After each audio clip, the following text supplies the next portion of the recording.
This is the story of a man named Stanley.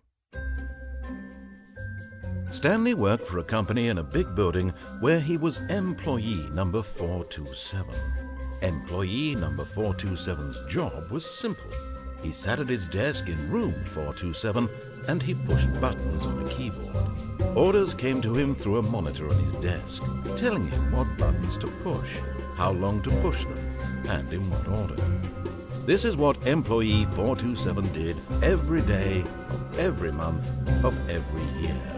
And although others might have considered it soul-winning, Stanley relished every moment that the orders came in, as though he had been made exactly for this job.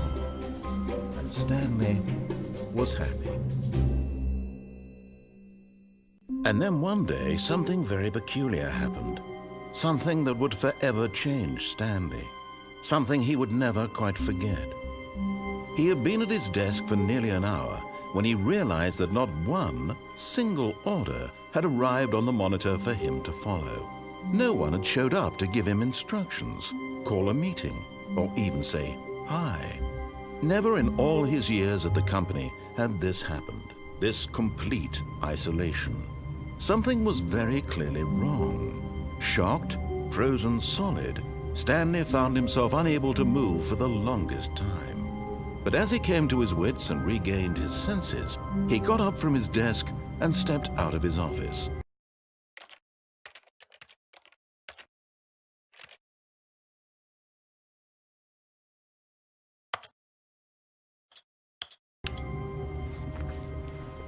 Someone was following Stanley. He was sure of it.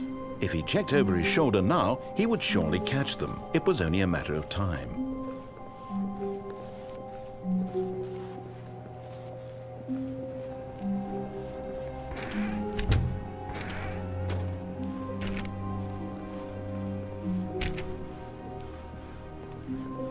When Stanley came to a set of 2 open doors, he entered the door on his left.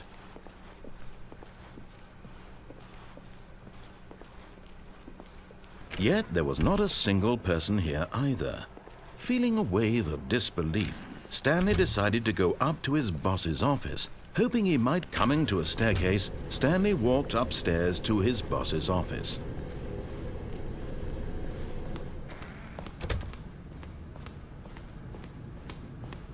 Stepping into his manager's office, Stanley was once again stunned to discover not an indication of any human life. Shocked, unraveled, Stanley wondered in disbelief who orchestrated this, what dark secret was being held from him.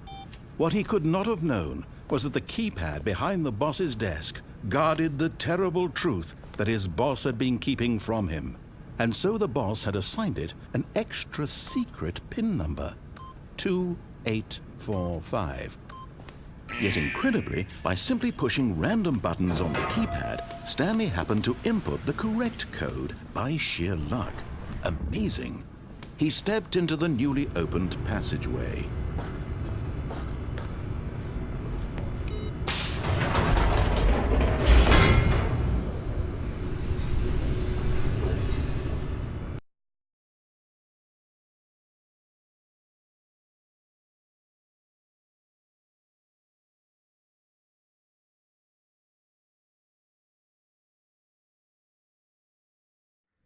Descending deeper into the building, Stanley realized he felt a bit peculiar.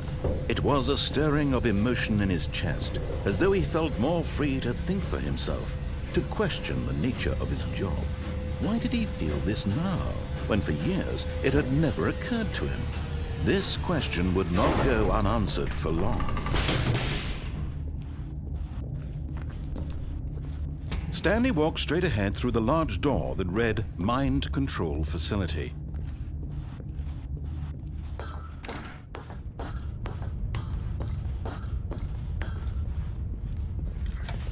The lights rose on an enormous room packed with television screens. What horrible secret did this place hold? Stanley thought to himself. Did he have the strength to find out?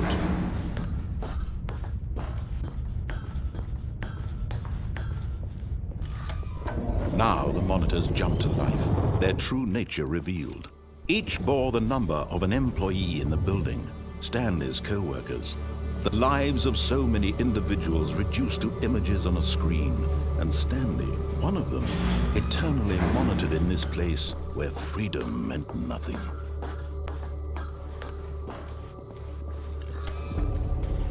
This mind control facility, it was too horrible to believe. It couldn't be true. Had Stanley really been under someone's control all this time? Was this the only reason he was happy with his boring job? That his emotions had been manipulated to accept it blindly? No, he refused to believe it. He couldn't accept it. His own life in someone else's control? Never! It was unthinkable, wasn't it? Was it even possible? Had he truly spent his entire life utterly blind to the world?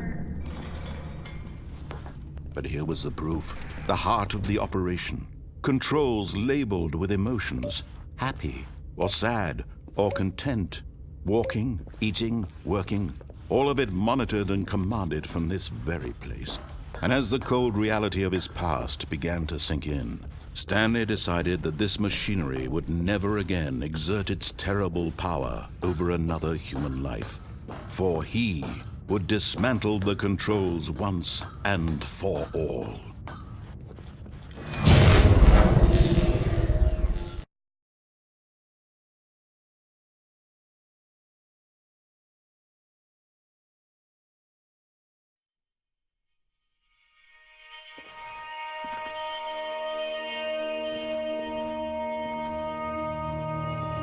Blackness and a rising chill of uncertainty. Was it over? Yes! He had won! He had defeated the machine, unshackled himself from someone else's command. Freedom was mere moments away. And yet, even as the immense door slowly opened, Stanley reflected on how many puzzles still lay unsolved. Where had his co-workers gone? How had he been freed from the machine's grasp? What other mysteries did this strange building hold? But as sunlight streamed into the chamber, he realized none of this mattered to him, for it was not knowledge or even power that he had been seeking, but happiness.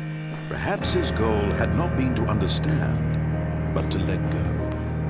No longer would anyone tell him where to go, what to do, or how to feel. Whatever life he lives, it will be his. And that was all he needed to know. It was perhaps the only thing worth knowing. Stanley stepped through the open door.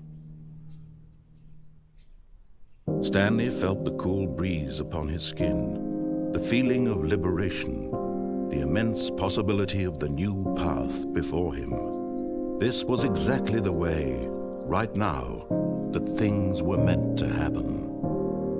And Stanley was happy.